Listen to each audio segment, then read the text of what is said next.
As we study Chinese art history, you want to notice and really memorize how the flow of time is organized by the sequence of dynasties, right? From the ancient most dynasties, Xia, Shang, Zhou, to the Qin dynasty establishing the imperial system, and now we come into the Han dynasty. So there's actually a wacky and fun Chinese dynasty song.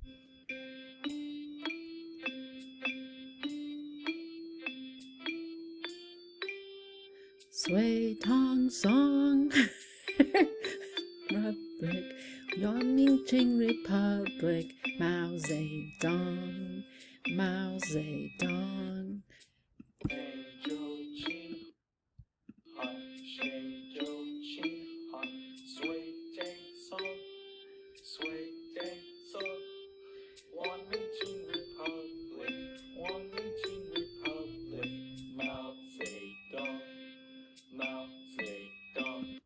So that's wonderfully amusing. And it's supposed to be memorable because you can actually memorize things more easily if you sing them. There is no goofy US president song as far as I know, but let's compare. In the US, we do often refer to a historical era in terms of the president in office at the time. We can speak of the Obama years, the Reagan era, etc. And then, of course, for me as an art historian, I'm so interested in the visual the way visual images are expressive. So isn't it interesting that all of these presidents smile with a big open-mouthed smile, but go back before Ford, and the style was not to smile so much. And if you go back even further, you're looking at Teddy Roosevelt, you're looking at Rutherford B. Hayes. They look like they have nothing to smile about. And then if you go back even further, you get the moment before photography was invented.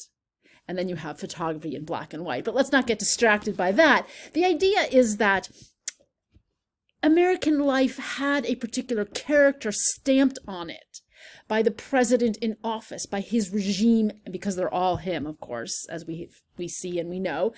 In the case of a major figure like Lincoln or Roosevelt, I'm Teddy, but I'm thinking of FDR. Where are you, Roosevelt? Over here. FDR. You have a sense that the era is deeply defined as an epochal turning point. So going back to the Chinese dynasties, we are dealing here not with 4 to 8 years, but with a dynasty that rules over China for, as in the Han dynasty, 400 years. Or moving ahead to the Tang dynasty, about 300 years.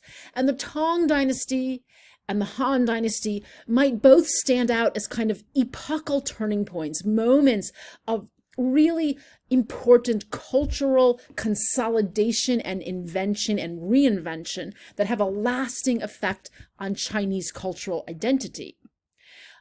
With China's dynastic history, we also have, of course, these periods of breakdown. So the history is oscillating between solid, durable dynasties like the Han dynasty from 206 BCE to 220 CE, and then a very long period of disunity and instability following the fall of the Han. It is so unstable that you get 30 dynasties in a 300-year period.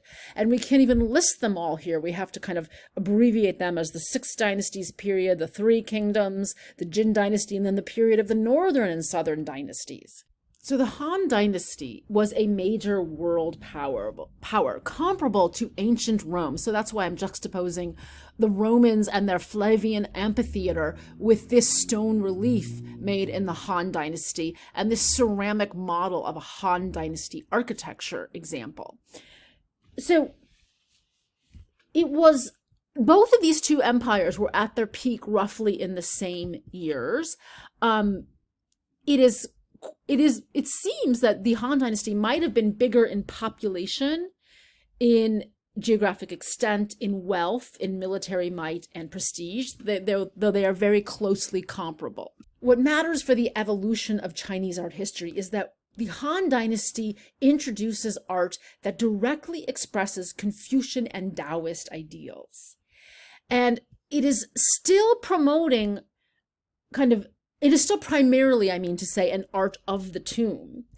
But the production is shifting so that it is not only for the tomb, it is also beginning to relate to the world of the court, which will become more and more important, where the court life itself will become a major focus of artistic representation, not just the ancestral tomb. And this is one of the ways in which we can speak of it in the textbook's wonderful phrase as the twilight of China's mythocentric age. The kind of mythical realm of the ancestors and the spiritual forces are still very much informing the art, but there's beginning to be a turn that will shift away from that. And part of that turn will involve painting. So one of the things that's very interesting about the Han Dynasty artworks selected for you in your textbook is that one of them is painting on silk. Very few early paintings on silk survive, but that becomes the most prestigious and kind of ambitious form of art in China in coming centuries. So these are still related to death and the afterlife. They are part of complex rituals, not just works to admire. They have magic powers. So we have a banner carried in a religious procession for a deceased member of the royal class. We have a bronze incense burner that is a kind of three-dimensional landscape.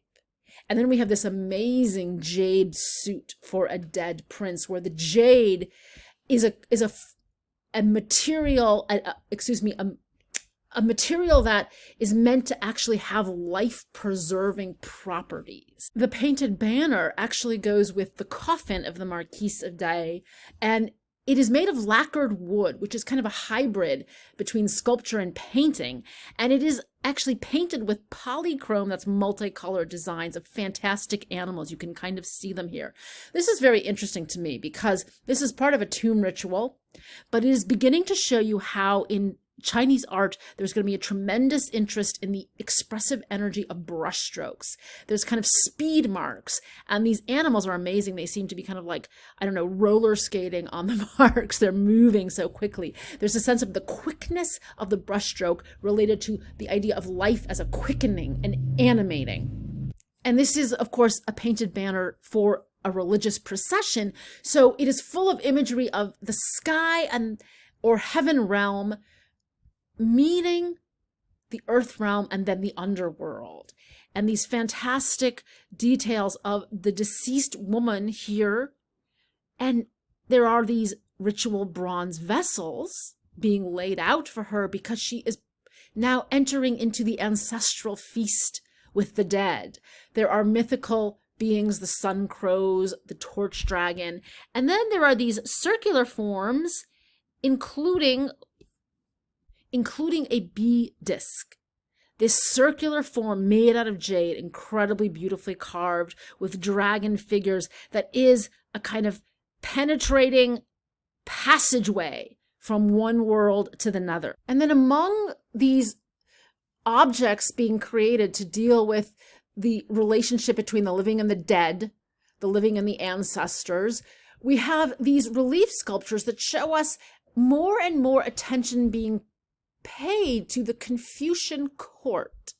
So although we still have mythical figures, we have the legendary archer Yi who shoots the sun crows, we also have a sense of kind of like the splendid life of the court with these amazing chariots and these marvelous horses, and then people coming to bow in gracious rituals of perfect manners in a Confucianist sense of ceremony and proper respect, as if this is actually telling us something about the living and not just the dead. And that is a very important artifact in terms of this development. It is in the Han Dynasty that Confucianism becomes the official ideology of the imperial system.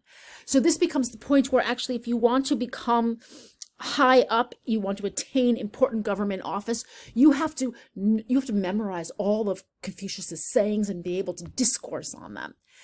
And then practically speaking, in terms of the economy, this is also when the Han Dynasty is actually gaining control over territories and outposts in Central Asia to expand and fortify the Silk Road, so that silk bamboo horses like the ones you saw in that relief sculpture, lacquer like that, the tomb, the coffin of the Marquise, and ceramics are all being traded, often with the Roman Empire. The Roman population was so covetous of silk that the Roman Empire was very concerned that they were going to just bankrupt the Roman Empire with their silk buying sprees, and tried to tamp down on imports of silk.